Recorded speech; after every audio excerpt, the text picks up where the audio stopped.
So let me ask you, obviously a very busy day. You started your day here in Milwaukee talking to Jacob Blake, his family, his siblings. They're caught up in this national conversation right now about police, protests, race. What did you hear from them, and what specifically can you offer in terms of real change that not only addresses what they are concerned about, but what many African Americans are concerned about when it comes to police use of force? What I heard from the family, as well as from, he got out of intensive care now. He's in the hospital bed. I heard nothing but hope, nothing but commitment to make things better. And when my wife said, let's say a prayer, and Mom gave the prayer. And she said she prayed for her son and she prayed for the police. I think that people are looking to unify here. I think they're looking to get things done. They know the vast majority of police are decent, honorable women and men. And the thing is, we got to need more transparency. We need to make sure that people, in fact, act appropriately. And we're going to set national standards by what police should be, how they should conduct themselves, that I think the police will not disagree with. So first thing I'm going to do when I get elected, if I get elected, is call together a group like we did before, a group of police officers, chiefs, civil rights leaders, community leaders, and work out rational means by which we hold police accountable for basic conduct.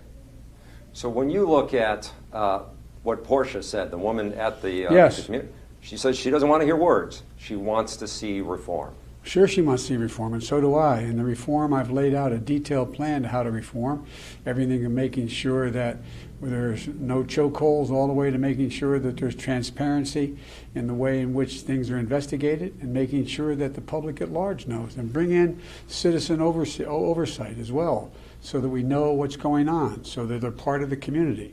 You look, every place that we've had the citizens engaged and involved with the police, it's worked much better. And that's what we're going to be doing. So let me ask you about that. Police are also under a lot of stress right now and facing a lot of scrutiny. So what would you say to law enforcement who are working in these situations? In Milwaukee, we're seeing a huge spike in murders and non-fatal shootings, and they're being called to deal with this.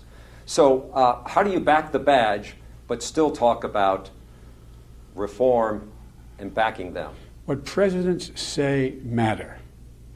And what Donald Trump does is he just divides. He pits people against one another. He talks about how what's going on is, and he just divides people from the very moment he became president, based on race, religion, ethnicity. That's not what we talk about.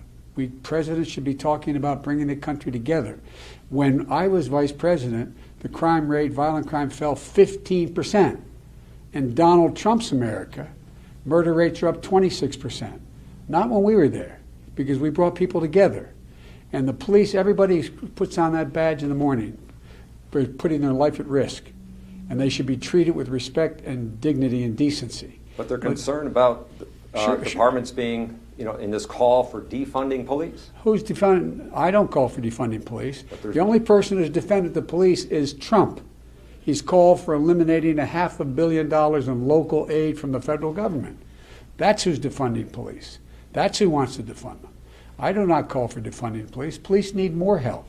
Police need people, and they need social workers. They need psychologists with them. So when you get a 911 call, they're not out there on their own.